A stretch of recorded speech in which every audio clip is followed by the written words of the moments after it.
Many seek to change their lives, trying to escape their own reality. They want a new story, but they keep rejecting the chapter they're living now. They search for answers in courses, rituals, books, in the words of masters and gurus, and still nothing changes. Because the truth that few have the courage to face is simple, direct, and uncomfortable. Your current reality isn't punishing you, it's awakening you. This is the part that hurts. Most people don't want to hear that what they're living today is the perfect reflection of their own vibration, of what they feed within themselves every day. It's easier to blame fate, others, the system, than to look straight into the mirror the universe shows you. But it's precisely this mirror that contains the code of transformation. Everything that bothers you now didn't come to defeat you, it came to reveal you. And the more you try to run away, the more life insists on placing you before the same lessons, just with different faces. Itzhak Bentov used to say that reality is a learning instrument, a vibrational school where each experience leads you to a new level of consciousness. What imprisons you isn't what happens, but the way you interpret what happens. This is the hard truth. There's no spiritual leap without crossing through your own shadow. There's no co-creation without acceptance of what is. But there's a liberating side to this revelation. Because the instant you understand that reality isn't your enemy, but your ally, everything changes. Suffering loses its meaning, and pain transforms into an impulse for growth. It's at this point that you begin to see that the power to change isn't in the future. It's now in the way you choose to look at life. And that's what we're going to talk about today. How to transform the present into a portal of consciousness, dissolve self-sabotage, and finally awaken to the Creator that has always been there inside you. The human mind, so accustomed to running after what hasn't arrived yet, often doesn't notice the treasure that pulses within what already is. Many believe that the present is merely a consequence of the past, an inevitable effect of choices made, accumulated pains, and postponed hopes. However, there's a turning point that few see. The now is not a residue of yesterday, but the portal that leads to the creation of tomorrow. This reality, however limited or uncomfortable it may seem, contains within itself all the necessary elements for the being to awaken and co-create something new.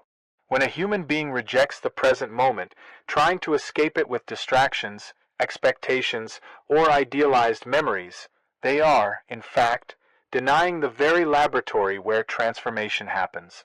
Consciousness doesn't flourish in flight, but in presence. What lies before the eyes, even if it seems like chaos, is the silent invitation to perceive oneself beyond form, beyond circumstances.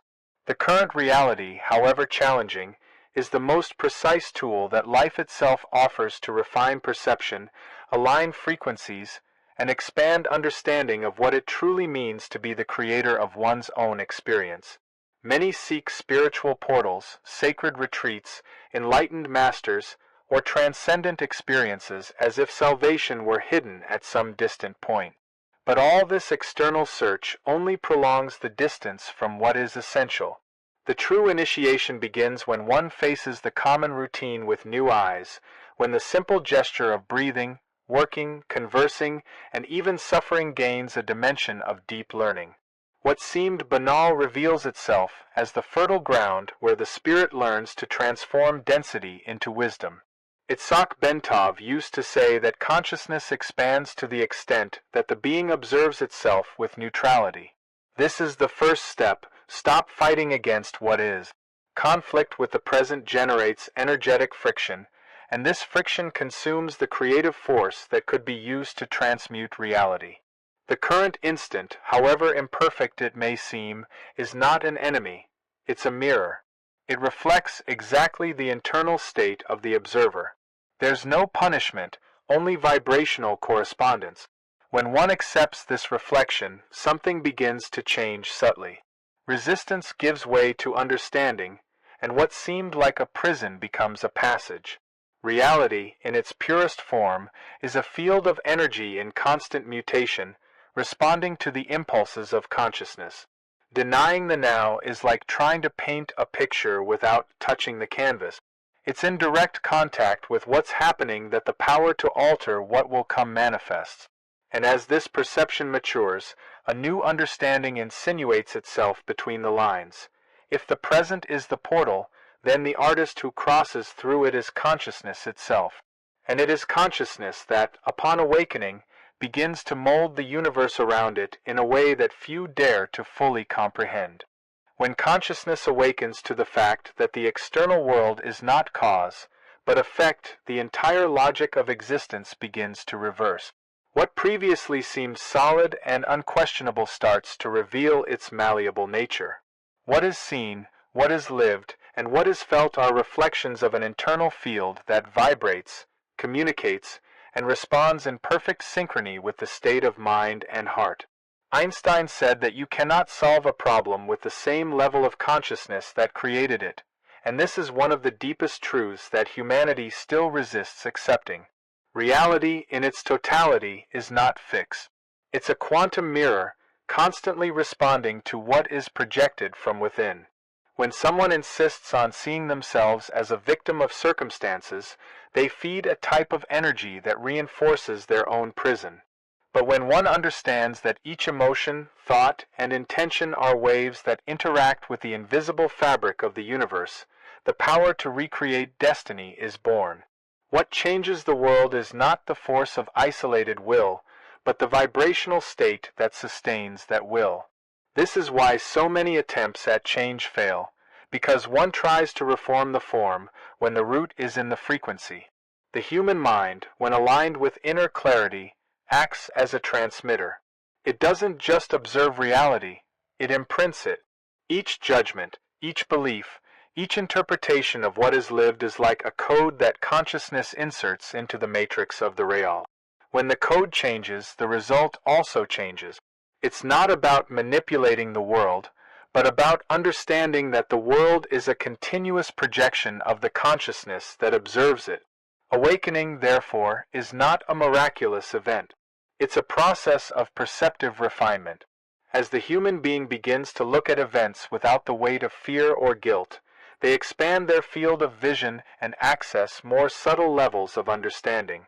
In this state, challenges cease to be problems to solve and become mirrors of self-knowledge.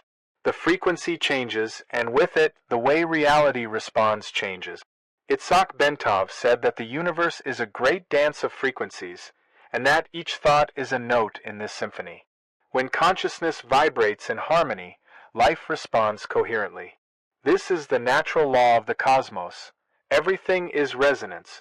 What is thought and felt is transmitted as a signal that finds its correspondence in the field of matter. And the more conscious one is of this process, the more refined the act of co-creation becomes.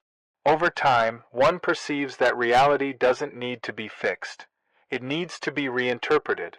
Genuine transformation begins when one changes the way they look at what happens, when they stop asking, "Why is this happening to me?" and start asking, "What is my consciousness creating this for?"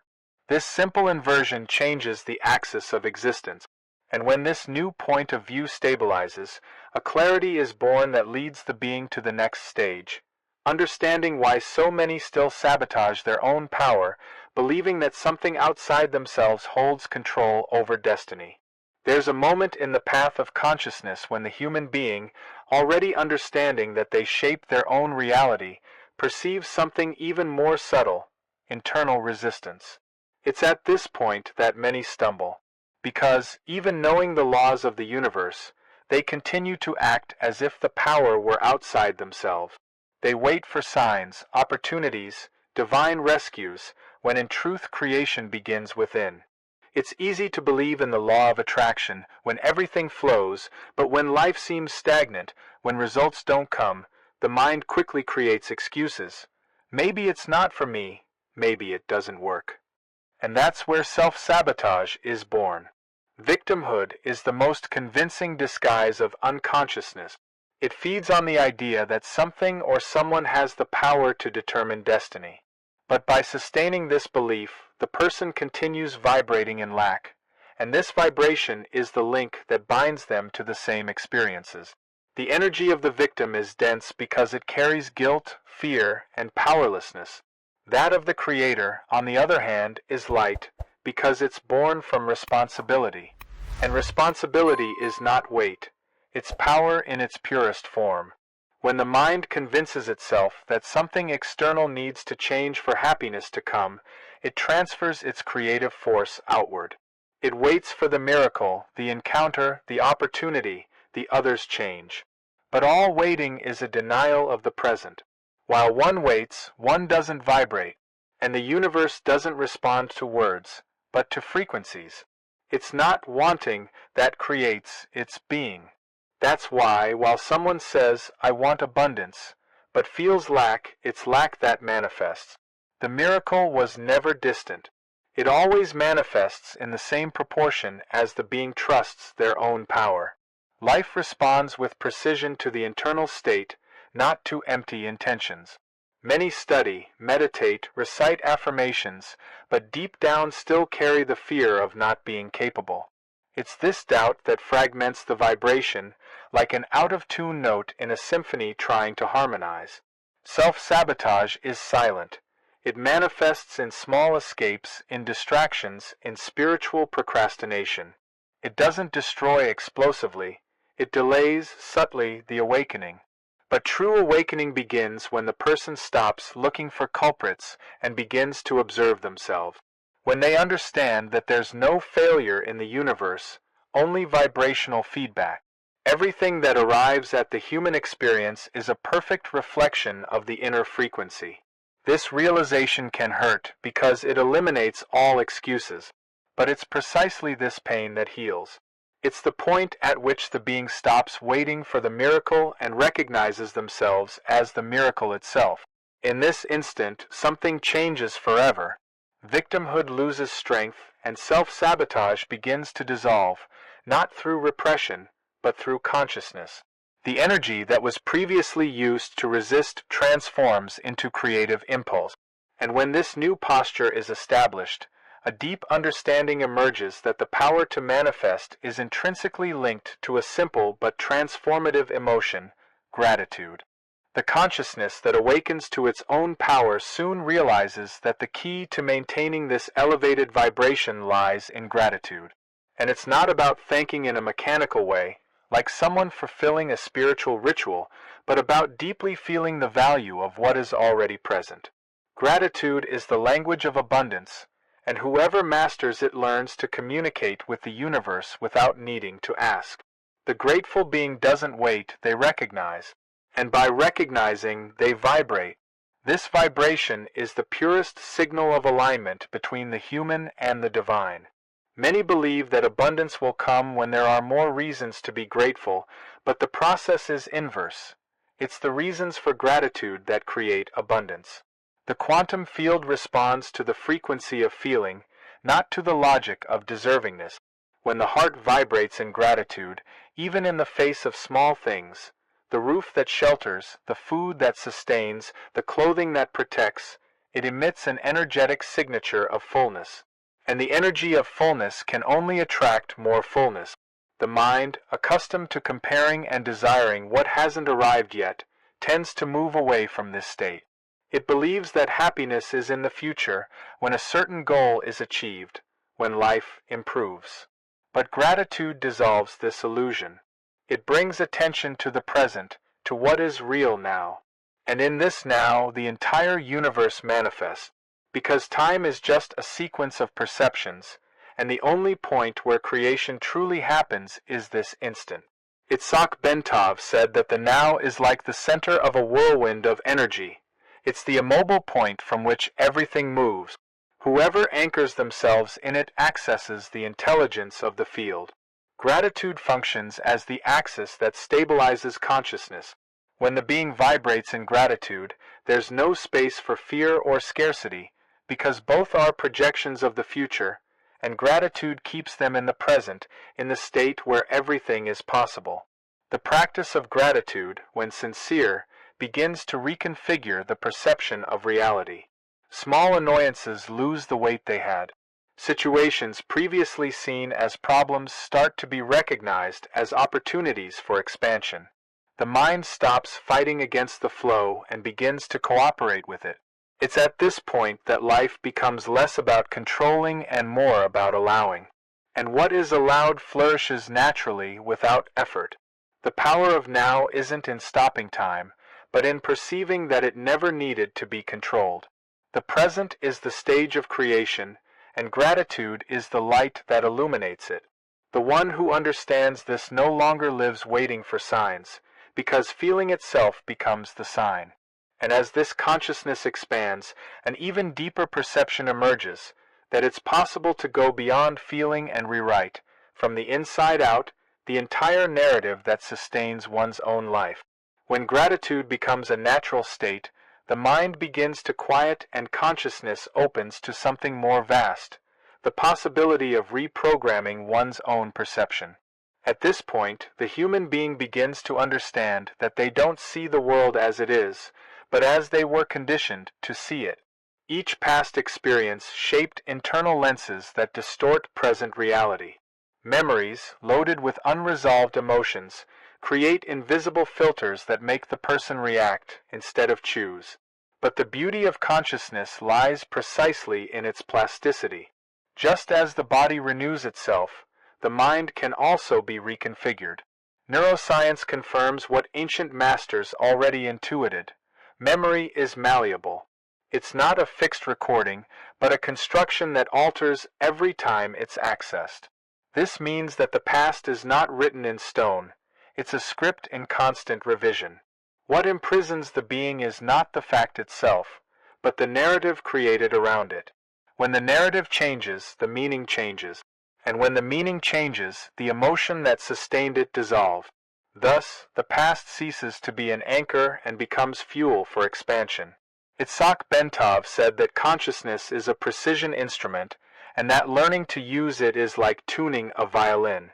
The more the being observes itself, the more they perceive internal dissonances, beliefs that repeat old patterns, fears that sabotage new possibilities, stories that no longer serve.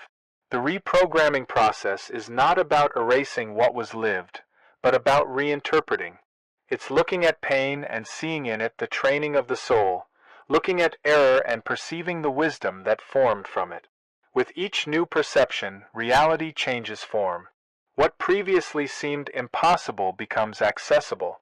Opportunities that seemed distant begin to approach, not because the world changed, but because the gaze changed. Consciousness, upon expanding, attracts experiences compatible with the new level of understanding. And the clearer this perception becomes, the more conscious the process of co-creation is. This reprogramming also requires presence.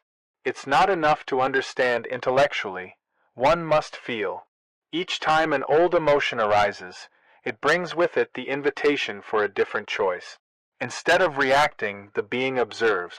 Instead of blaming, understands. Instead of fleeing, embraces. And in this simple act of embracing, the pattern dissolves. The energy once trapped in the past is released, becoming vital force for the present. Reality then begins to respond differently. Relationships change, synchronicities increase, and the flow of life becomes lighter. All this happens because perception has been recalibrated. Consciousness learned to see the same world, but from a higher point. And when the gaze rises, the vibration itself follows. Still, the path doesn't end here, for conscious manifestation requires not only inner vision, but balance between acting and being. When perception transforms and the being begins to rewrite their own story, a new stage emerges, learning to balance internal movement with external movement. Because consciousness, however awakened it may be, needs expression in the world. It's not enough to understand reality from within. One must manifest it through gestures, choices, and actions. This is the point where many get lost. Either they act without consciousness, or they wait for the universe to do everything alone. Neither path brings lasting result. True manifestation is born from the balance point between internalization and action. Internalization is the space of silence, where the being listens to their own essence without the noise of expectations. It's in this silence that intentions align and the creative impulse purifies itself. Action, in turn, is the movement that anchors this intention in matter. One doesn't exist without the other. Contemplation without attitude transforms into stagnation. Action without consciousness becomes dispersion. The balance between the two is what allows manifestation to happen harmoniously, fluidly, and coherently with the soul's purpose. Itzhak Bentov taught that the expansion of consciousness is not a leap, but a pulsation, a cyclical movement of contraction and expansion, just like the beating of the heart. There are moments of withdrawal when the being needs to turn inward and integrate what they've learned. And there are moments of expression when the learning needs to be lived, shared, and applied. This natural oscillation is the very rhythm of evolution. Forcing action without listening is walking blindly. Remaining only in introspection is letting life's flow stagnate. Conscious manifestation is gradual. It's like planting a seed and caring for the soil every day, without anxiety for the result. Each step taken in alignment with the heart is a vibrational confirmation. Even pauses are part of the process, for it's in them that energy reorganizes itself. The universe doesn't work in haste, but in precision. Time, in this context, is just a space for the internal frequency to stabilize and reality to adjust to it. The one who understands this rhythm stops being frustrated by the apparent delay of things. They understand that each experience, each challenge, is a stage of refinement. The consciousness that desires to grow doesn't flee from internal work, but also doesn't avoid external movement. It understands that both are expressions of the same creative flow. The true master doesn't wait for the perfect moment. They create it, acting with presence, feeling each gesture as an extension of the soul itself. And when this harmony between acting and being stabilizes, life becomes a dance between the invisible and the concrete. Each breath is a prayer, each action is a response. The entire universe begins to cooperate with the one who vibrates in this harmony. And it's precisely at this point that the journey completes itself, not as an end, but as the beginning of a new way of existing, where each instant becomes an opportunity to co-create, evolve, and awaken. At each instant, the universe asks you, what frequency do you choose to sustain now? And this answer isn't in words, but in feeling. It's in how you wake up, in how you react to challenges, in how you treat those who cross your path. Co-creation happens in the everyday, not in the extraordinary. It's in the simple gesture, in conscious breathing, in the choice to be grateful even when the mind wants to complain. So, the question that remains is, are you going to keep waiting for a miracle, or are you going to become the miracle your life is asking for? Are you going to keep blaming the world, or are you going to realize that everything that surrounds you is a reflection of your own state of consciousness? Change doesn't begin when the scenery changes. It begins when your gaze changes, and the world inevitably follows. If this video touched something inside you, if it awakened a spark of clarity or a desire to know yourself more deeply, subscribe to the channel. Turn on notifications to continue expanding this consciousness with me. Each new piece of content will take you deeper into this journey of self-knowledge, manifestation, and spiritual awakening. Because, in the end, what the universe most desires is to see you remember who you truly are.